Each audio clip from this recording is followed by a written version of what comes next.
สบายดีแล้วสวัสดีพ่อแม่พี่น้องชาวโลกท่านนะพ่อกับพี่น้องยามแรงพี่น้องเลยฝนตกเวตัดอย่างมาพาพี่พี่น้องกินพันป่าพี่น้องมันพอนสดๆเลยพี่น้องโอ้ยตัวใส่กับกระปุ้นพี่น้องตายไปจิ้มเข้าไป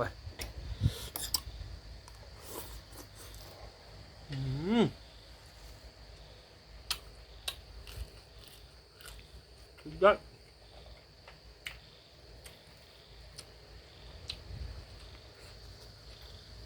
เติมด้วยปุ้นเดือด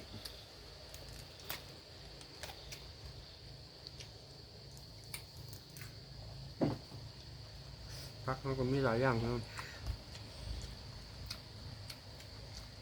จิ้มจะมี2 สูตรนะอันนี้ซีฟู้ดอันนี้เป็นสูตรอันหมักทั่ว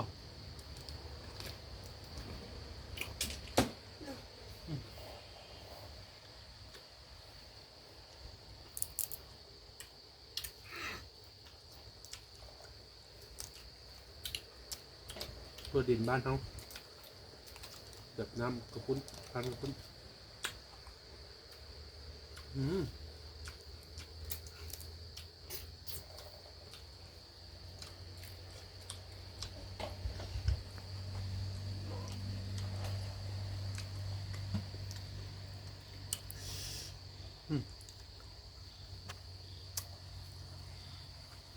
โอ้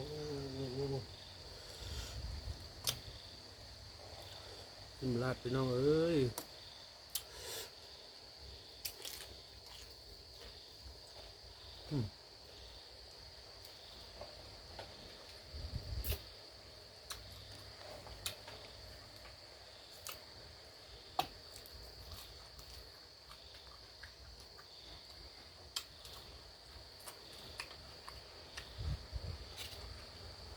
แซ่บสุดยอด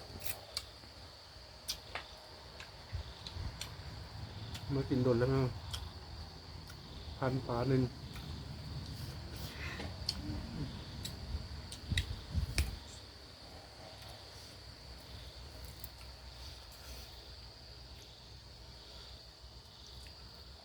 มาลองน้ำจิ้มซีฟู้ดอีกบาทหนึ่ง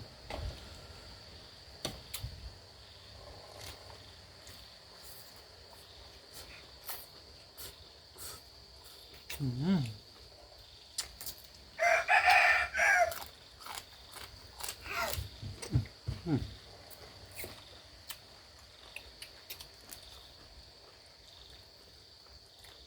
นังมันแซ่บอยู่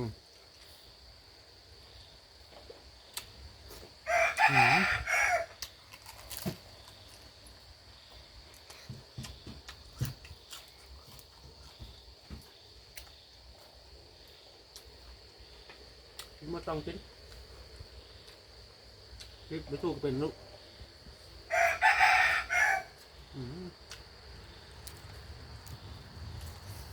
หอมไปเลยแบบใหญ่ไปเลย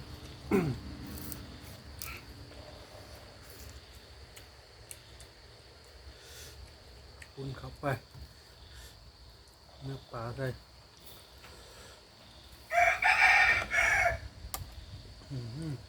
ราดแซ่บเลย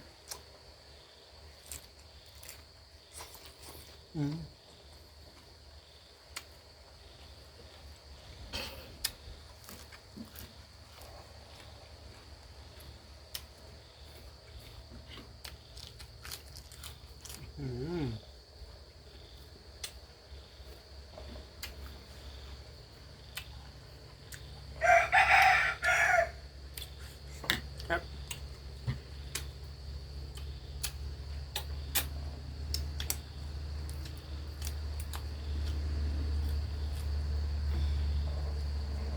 เจ้าอยู่ว่า2ขอบคุณเวียด